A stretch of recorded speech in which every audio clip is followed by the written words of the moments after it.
Hulkamania will live on, and that means that the show must go on. Welcome back, guys, to Fog Wrestling for another WWE Smackdown review. But I just want to say it here right now before we get too much into this video. This isn't going to be your normal Smackdown review. I'm not going to spend too much time dissecting what happened in promos or matches. A, because to me, the death of Hulk Hogan is more important, and I'm still kind of reeling over it. And B, I mean, just nobody gives a shit about what happened on SmackDown. It was a jobber show, and there's more important things to worry about. So, forgive me if I don't go on a 10-minute rant about how bad the Wyatt Six are, but trust me, those guys are garbage.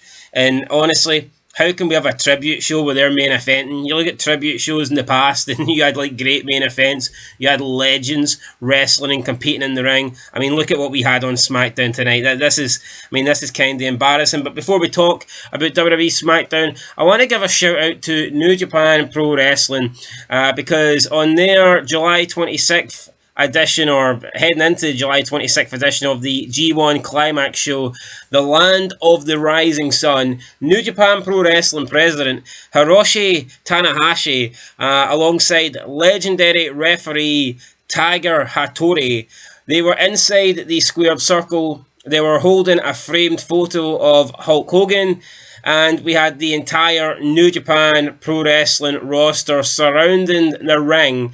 And apart from the speech that was given by the president and the referee, the wrestlers at ringside were in silence. The fans in attendance were in silence. And then when they gave Hogan a 10-bell salute, again, we had absolutely silence. And I've just got to put it out there. New Japan Pro Wrestling, Japan, they are better than WWE. They are better than America. They are better than the Western world when it comes to culture, when it comes to respect, when it comes to honour.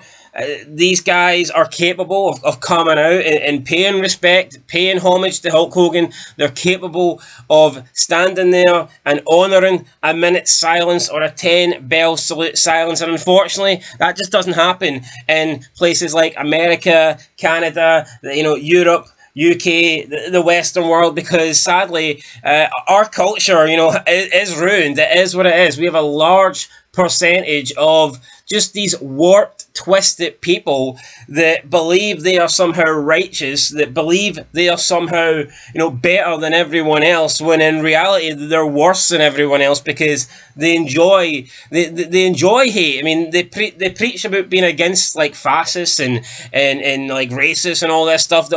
They say they're against people we hate, but these are the biggest haters of them all. They have hate in their heart for everybody. We've got the death of Hulk Hogan here, and you look at Twitter, and it's like 50%. 50% of Americans on Twitter, not just Americans, but like people from the UK. It's not an attack on America; it's the Western world in general. You've got like almost half the people are celebrating this guy's death, and he's not going to heaven, he's going to hell. I'm glad that he's dead, and they're like, let's have a barbecue tonight, let's put food on the grill. You know what? Fuck these people. Honestly, fuck these people. They are the scummiest of them all. And it's so ironic, man, that they talk about Hogan. They think Hogan is the worst guy ever. And these are people that would literally dance on someone's grave because they had a difference of opinion. I mean, look at some of the people that they put up, on a pedestal as their role models, but they want to, they want to condemn Hogan. They want to hold him responsible for a word he said a long time ago that he has apologized for. I look at every black wrestler in the Hogan era or the era after Hogan that Hogan has been around, that Hogan has worked with before he was dead, before he was retired, while he was in wrestling, when he was out of wrestling, when he was in WWE, when he was in TNA, even after he has passed. They've all come out and said positive things about Hulk Hogan. I've never seen a black wrestler have a negative thing to say about Hulk Hogan, unless it's someone from this new, shitty, fucking generation that have never worked with Hulk Hogan, never done anything with Hulk Hogan. But you look at the likes of Devon, you look at the likes of Teddy Long, the Junkyard Dog. All these people have never had a bad word to say about Hulk Hogan. In fact, they only have positive things to say about Hulk Hogan and how he was always good to them and how he always treated them well. Booker T, Mark Henry. So, man, it's disgusting. And again, respect to Japan, but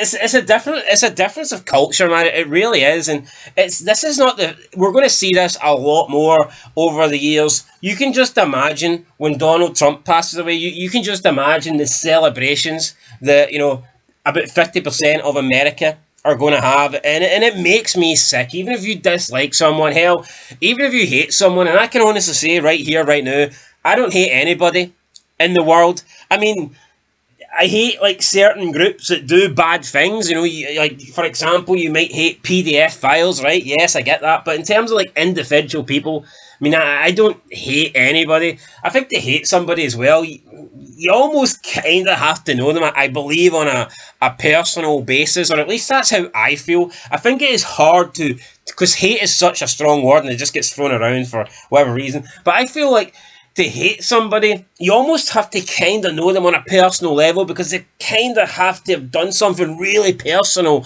to you to affect you, to feel that those emotions towards them. But anyway, point I'm making is, I mean, I don't hate anybody. If anybody I dislike died, I wouldn't come out and I wouldn't celebrate. I wouldn't make fun of the fact that they're dead.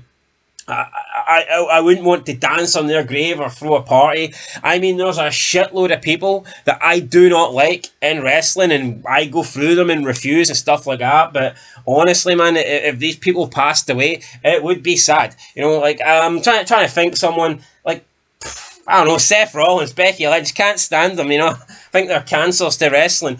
If they passed away, I wouldn't be celebrating it. I wouldn't be chucking sausages on the fucking grill. I wouldn't be doing that shit. But we look at the people that we have around us, and unfortunately, this era, this generation that we're in, this culture that we're in, we have got people that all they do is hate. And yeah, it's extremely sad. It's extremely sad to see people celebrating someone's death, and you can say what you want, right? I do believe that the tribute on SmackDown, and we'll get into it in a minute. I do believe the tribute on SmackDown was majority positive. I will say that, right?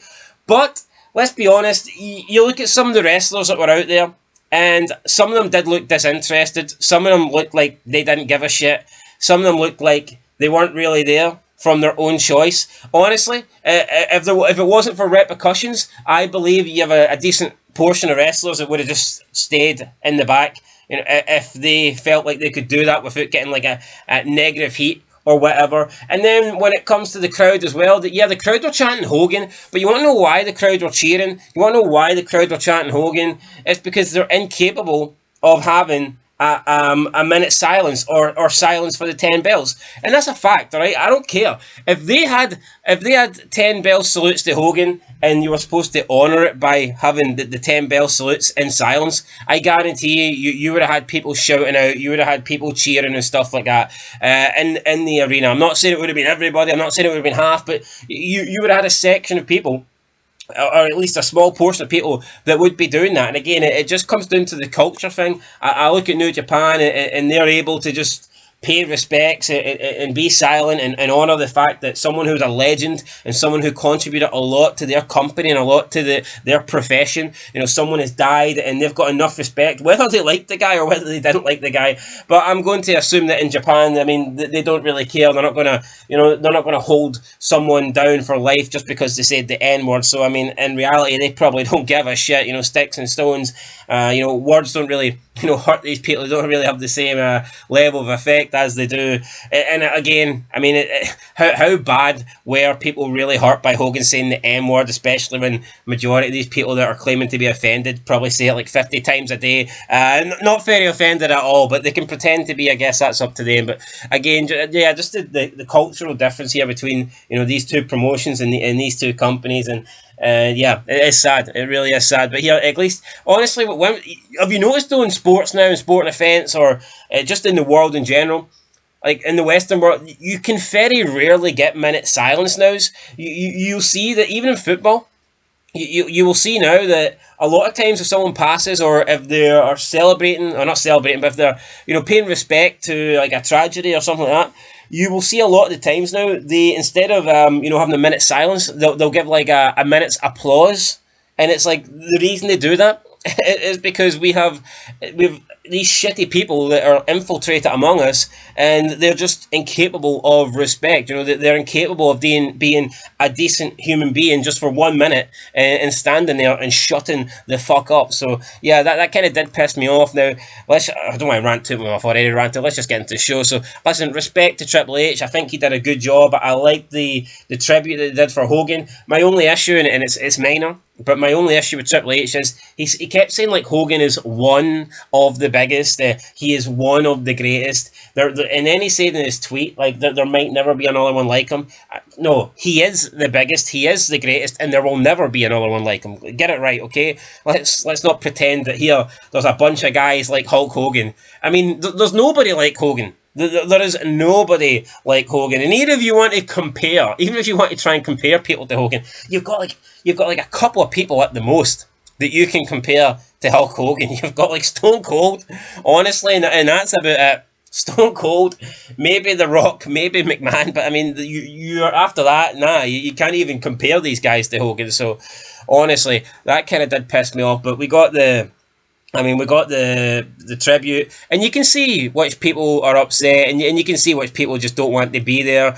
Also thought it was pretty poor, by the way, that there was no John Cena, no CM Punk, no Roman Reigns. I personally don't give a fuck what their dates are. Alright, Cena, listen, he could be busy. I will give Cena the benefit of the doubt, because he's actually, you know, he's got a life outside, you know, he's a megastar, it is what it is.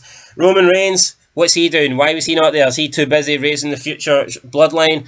Bullshit. Should have been there. CM Punk. Oh, he's got some show called The Revival. Nobody cares. He's a jobber actor. Nobody cares about CM Junk. And there will be a video later, by the way, exposing CM Junk. So I just want to say that. And I'll be honest, I've always liked CM Punk as a wrestler and as a performer. But those days of me saying positive things about that guy, they're absolutely done. Yeah, so... yeah, CM Punk, you've just dropped out my top 50 or whatever. I don't know where you were, but you're no longer there. I can tell you that, right? Now, this show was supposed to be... it was supposed to be like I believe the first hour was supposed to be a tribute to Hogan, and I don't know if they paid tribute during the breaks, but I was watching on Netflix, and obviously Netflix skips over the breaks, so I didn't see any tributes really to Hogan, which really pissed me off because I wanted to see them. But the video package that was narrated by Triple H, it was really good. You know, it was great. I was kind of hoping for more after that, but the actual video package, I cannot complain. Triple H did a good job. Right, we got Randy Orton, Jelly Roll, Drew McIntyre, and Logan Paul promo. And you know what? Jelly Roll did alright on the mic. Jelly Roll looks more like a star than half of this roster. It is what it is. I mean, people are complaining, people are bashing this match. Oh, why is Jelly Roll and Logan Paul on SummerSlam? Hold on here, maybe because they're actually known. People actually know Jelly Roll. Guy's actually a pretty successful recording artist. You know, Logan Paul has got a big following. You know, he's a big social media YouTube star. And that's why this match is on SummerSlam. Plus, Logan Paul and Jelly Roll. Alright, maybe not Jelly Roll. I'm not saying he looks like a professional wrestler, but Logan Paul certainly does. And they are actually way better on the mic than half the people on SmackDown. And that's not an exaggeration. When I say half, I'm actually doing them an injustice. Logan Paul is like in the top 10%. When it comes to promos on SmackDown, Logan Paul is top 10%, and honestly, Jelly Roll, I'd say, from what I've seen tonight, definitely in the top half. Yeah, was his offense great? I mean, not really, but I mean, who gives a fuck? I mean, honestly, who cares? Is what it is. I thought it was a pretty good start to the show. We got a Phoenix Andrade El Delio promo. Nobody cares, honestly. I mean, absolutely nobody cares. We got Alexa Bliss versus Roxanne Perez in the eye candy match of the night. Alexa got busted open. Roxanne won. It's pretty much a shock there. I wasn't expecting it, but there you go. We then had an interview with Jade Cargill. Chelsea Green was there. We got a match between the two. Jade Cargill won. I mean, Chelsea Green, you deleted your tweet. You know, have a backbone, stand strong, you know. Hold and stand by your opinions. Right, Cody Rhodes. Fuck this guy, seriously. Cody Rhodes, what the hell? He comes out and he opens up, honestly, he opens up his, I guess his promo by saying, yesterday WWE and Pro Wrestling lost one of its giants in Hulk Hogan's, and I know emotions and feelings regarding it. It's complicated. No, it's not. It's not complicated. There is nothing complicated about it. The guy said the N-word. 99% of the people that are so offended and hate Hogan and think he deserves to, be blacklisted because he said that word, 99% of those people say the exact same word, either on a daily basis or they've said it once in their life. Hogan's apologised for it. That's it. Move the fuck on. There's nothing complicated about it. He said a word, he regrets it, he apologised, move on. He's the biggest star in wrestling, and how dare you try and somehow tarnish his legacy. Well, he's Hulk Hogan, but he said the N-word, so it's complicated. No, it's not complicated. When I talk about complications, I mean, look at George Floyd, career criminal, and got 3 funerals, made out to be an American icon. Yet Hogan apparently is trash because he said the M-word once in an interview when he thought he had privacy. It's like, what the hell is going on here? Anyway, Cody Rhodes said he doesn't want this version of Cena. Well, here, I don't want this version of Cody Rhodes, so I guess we both want different things here, Cody. Then we get a Jacob Fatu promo. This guy is garbage, absolute garbage. Just, I don't want to talk about it. Miz comes back, slaps him, and Jacob Fatu just stands there looking at him, honestly. What a waste. Well, then we got Aleister Black and Damian Priest, not really doing much there, so yep, I don't really care. Then we get Fatu and The Miz. The Miz was pretty competitive, but he lost. The MFTs come out, and it's like 4-on-1 against Fatu, and these guys just look like jobbers. There's a big one, but still looks like a jobber. Jimmy Uso comes down to make the save with a chair. He dances on his way down, and then he easily takes out the 4 guys, and it's like, someone like Jimmy Uso, if someone like Jimmy Uso, and by the way, his offense was shit, and he barely used the chair. I mean, he threw the chair away, first spot he done. But if someone like Jimmy Uso is taking down your 4 group members, then how good can they be? It's like, if I look at Evolution, let's take Evolution for example in 2003. If Goldberg runs down to make the save on somebody and Goldberg cleans house, right, with Evolution, and he takes all 4 guys down, that's acceptable because that's Bill Goldberg. That's a phenomenon, right? That guy's a freak, and we know what he can do. The streak, all that stuff. He's Bill Goldberg. Jackhammer you, spear you into next week, right? We get that. If Goldberg does that, then that's fine, right? But if someone like, let's say, the Hurricane comes down, Gregory Helms, and he clears the ring of all 4 Evolution members, then you're making your faction look shit. Now, maybe the Hurricane can come out and get a clothesline on Randy Orton or something like that, and then maybe he knocks down Flair with a punch, but then he should run into Batista and get spine busted, and that's the end of the Hurricane save. That's it. Hurricane gets squashed like a bug in the middle of the ring. Jimmy Uso comes down and literally starts, cleaning house, beating up all 4 guys. What was the point? I don't know. Anyway, right. Up next we have Selena Vega backstage. She confronts Julia. Kiana James is there. Looks like she's going to be Julia's representation because Julia can't speak English. I mean, at least they're trying something. I mean, they need to. But in an ideal world, Julia would learn English. But I do think this is better than nothing. I'll give them credit. I mean, I can't bash them for saying, oh, well, if someone can't speak English, give them a manager. So I can't bash them when they then give them, a manager of some sorts. But I don't think it's going to be that great, to be honest. Then we get, we have Johnny Gargano backstage. And it's, what the... Johnny Gargano and Candice LeRae, right? You know what? I will give Tommaso Ciampa somewhat credit here. The guy's jacked. And if he was like 2 feet taller, then he would look somewhat like a professional wrestler. But he's a midget either way. Anyway, Johnny Gargano and Candice LeRae, just those 2 people should never be in the wrestling business. I mean, what the hell is happening here? Johnny Gargano and his size-free gutties. I can't be dealing with this guy. How is he participating on a Hulk Hogan tribute show? I have no idea. I've absolutely no idea. Then we get the SummerSlam match card run through, right? Okay, congratulations. And then in the main event, we get the Wyatt Six versus Phoenix and Andrade El Diablo for the WWE Tag Team Championships. Right? How is this match main eventing a SmackDown? Honestly, 4 jobbers. I mean, and that's not even a stretch.